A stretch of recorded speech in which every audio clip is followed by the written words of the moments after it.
Buenos días, mi nombre es Salva Bella Grande Campos.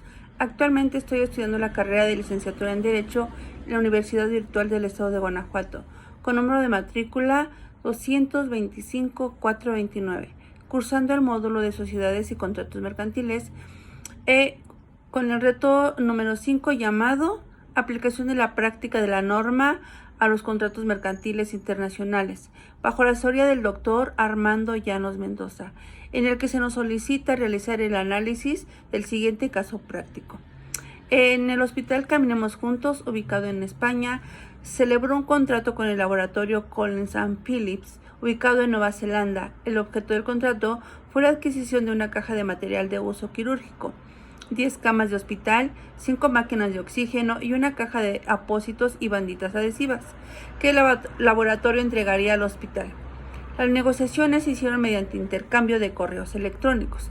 El precio pactado de la mercancía fue por la cantidad de 2 millones de pesos y culminó con la firma electrónica del contrato el día 30 de enero del 2020. Se estableció como tiempo máximo de entrega de la mercancía 3 meses. En el mes de junio del 2020, al llegar la mercancía, el personal del hospital revisa la entrega y hace las siguientes anotaciones. Se recibió una caja de material de uso quirúrgico, una caja de batelenguas y aplicadores, 4 máquinas de oxígeno y el embalaje de 3 de las 10 camas de hospital estaban defectuosos. A continuación, daré respuesta a los siguientes planteamientos. Número 1. ¿Qué tipo de contrato mercantil celebraron las partes? Es un contrato comercial de carácter internacional, electrónico de compraventa de comercio internacional, ya que este contrato está caracterizado porque las partes del mismo tienen sus establecimientos o domicilios en estados distintos. Siempre se refiere a cosas, muebles y quedan excluidas las ventas de inmuebles, la propiedad intelectual o industrial, las cosas para uso personal o familiar y los valores mobiliarios, de acuerdo a los criterios regulatorios del Convenio de Viena 80 sobre venta internacional de mercancías. En sentido más amplio, cualquier contrato de compraventa que tenga un elemento de extranjería relevante, como el establecimiento o residencia de las partes, el lugar de producción o entrega de la mercancía o del pago del precio. De acuerdo al artículo 1, la presente convención se aplicará a los contratos de compraventa de mercaderías entre partes que tengan sus establecimientos en estados diferentes.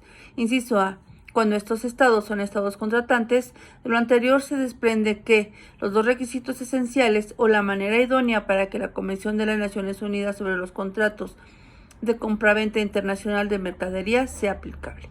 La Convención Interamericana se ajusta al artículo 3 y el artículo 7 sobre los contratos de compraventa de mercaderías y sea aplicable a este tipo de contratos. Primero, que las partes tengan su establecimiento en países diferentes y segundo, que tales países sean miembros de la Convención, es decir, que la hayan suscrito y ratificado o, en su caso, que se hayan adherido a ella y que se encuentre vigente en ambos países. Número 2. ¿El contrato se puede considerar de carácter internacional? Sí, ya que el contrato que se celebra es de orden internacional, o dicho de otra manera, celebrado en el ámbito internacional.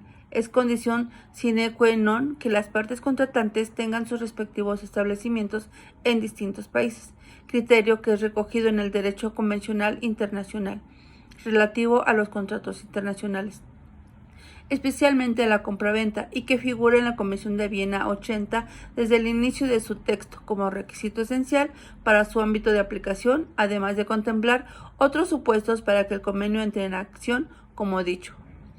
Aplicable a derechos internacionales, que es un acuerdo. Número 3. ¿Qué tipo de contrato internacional celebrado por medios electrónicos se identifican? El contrato electrónico indirecto, ya que se realiza de manera no física. El pago se realiza de forma electrónica, aunque la entrega de la mercancía sí es de forma física en el lugar especificado, ya que el contrato se llevó a cabo por medio de firmas electrónicas. La ley modelo sobre firmas electrónicas tiene por objeto posibilitar y facilitar la utilización de las firmas electrónicas, estableciendo criterios de fiabilidad técnica para la equivalencia entre las firmas electrónicas y las manuscritas. Así pues, la ley modelo puede ayudar a los estados a establecer un marco legislativo moderno, armonizado y equitativo, que permite regular con eficacia el trato jurídico de las firmas electrónicas, de modo que se utilizan no de lugar a dudas sobre su seguridad. Cabe mencionar que con la creciente utilización de firmas electrónicas de autenticación en sustitución de las firmas manuscritas y de otros procedimientos tradicionales de autenticación, se ha creado la necesidad de establecer un marco jurídico específico que reduzca la incertidumbre de los efectos jurídicos que puede tener la utilización de medios electrónicos. Así que frente a estas necesidades, la ley modelo amplía el principio fundamental en que se basa el artículo 7 de la ley modelo del CNUDMI sobre comercio electrónico. Número 4. ¿Qué obligaciones corresponden a cada parte por la suscripción del contrato? De acuerdo a la Convención de Viena 80, establece lo siguiente. En cuanto al vendedor se refiere, se encuentran estipuladas del artículo 30 al artículo 52. Y el artículo 30 nos dice, el vendedor deberá entregar las mercancías, transmitir su propiedad y entregar cualesquiera documentos relacionados con ellas, en las condiciones establecidas en el contrato y en la presente convención.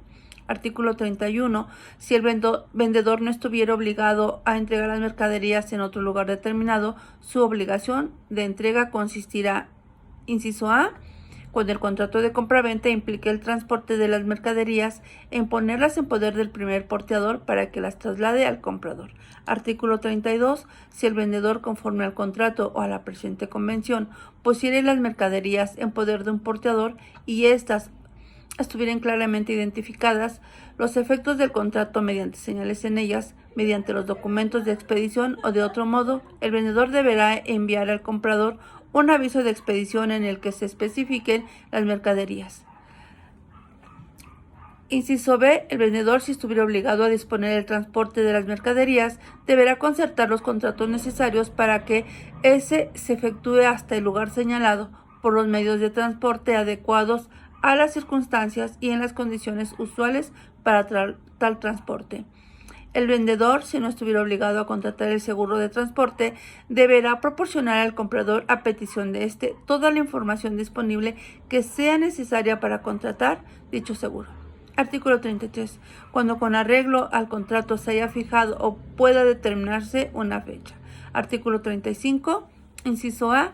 El vendedor deberá entregar mercaderías cuya cantidad, calidad y tipo correspondan a los estipulados en el contrato y que estén envasadas o embaladas en la forma fijada en el contrato. Inciso B. Que estén envasadas o embaladas en la forma habitual para tales mercaderías, o si no existe tal forma, de una forma adecuada para conservarlas y protegerlas. Artículo 36. En cuanto a las obligaciones del comprador, se encuentran estipuladas en el capítulo 3 del artículo 53 al artículo 70 de la Convención de Viena 80. Número 5. Las partes no señalaron legislación alguna. Entonces, ¿cuál debe aplicarse?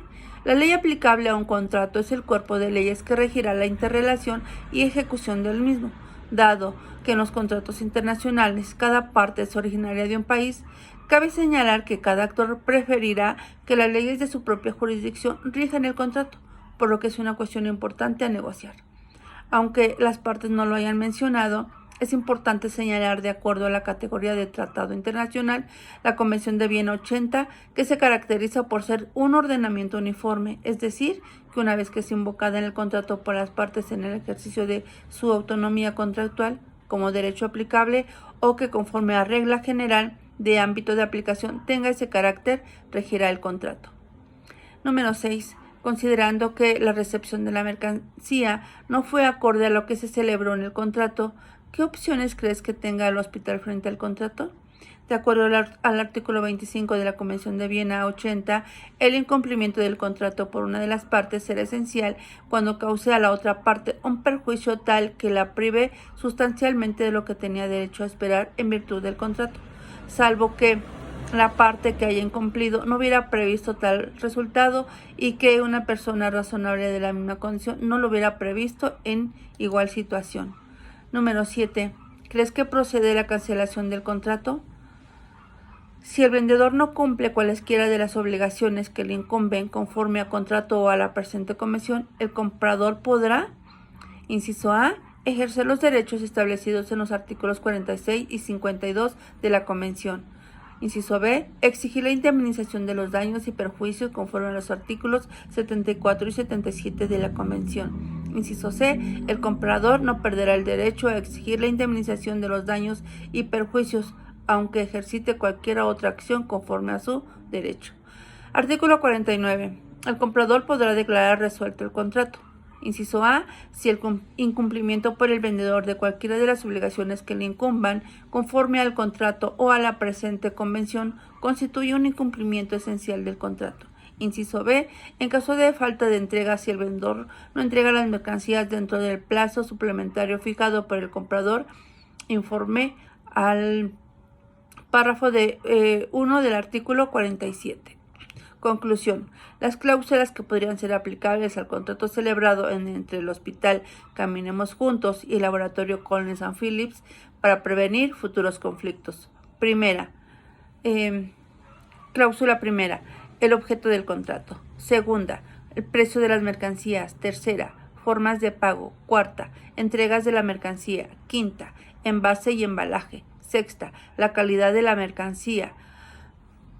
Séptima, marca de la mercancía. Octava, vigencia del contrato. Novena, entrega de documentos. Décima, idioma, por lo que toca a los idiomas que se utilicen en la negociación, redacción y celebración del contrato, será en él o los que las partes convengan con base en el principio de autonomía contractual. 11ª, rescisión por incumplimiento. 12ª, subsistencia de las obligaciones. 13ª, impedimento de cesión de derechos y obligaciones. 14º, caso fortuito. Ambas partes aceptan que no será imputable a ninguna de ellas la responsabilidad derivada de caso fortuito o fuerza mayor. 15ª, modificaciones de carácter sustancial que las partes deseen aplicar al presente contrato deberán hacerse por escrito a través de un adendum o varios, previo acuerdo entre ellas. Es importante señalar que, al llevar a cabo las acciones antes mencionadas, evitará que haya conflicto entre las partes, ya que tanto el vendedor como el comprador están expuestos a diversas situaciones que se presentan de forma imprevista, dado que la garantía señalada debe llevarse a cabo conforme a derecho. Es exigible la indemnización por ambas partes si alguna de ellas incumpliera en las cláusulas ya estipuladas, lo que deriva en una buena negociación y retribución económica. En un mundo globalizado, donde se presentan negociaciones de corte internacional, es imperativo tomar en cuenta las disposiciones de ley aplicables a cada estado o parte. Las e-commerce están presentes en el comercio internacional. Esperando sea de su interés, agradezco su atención. Gracias.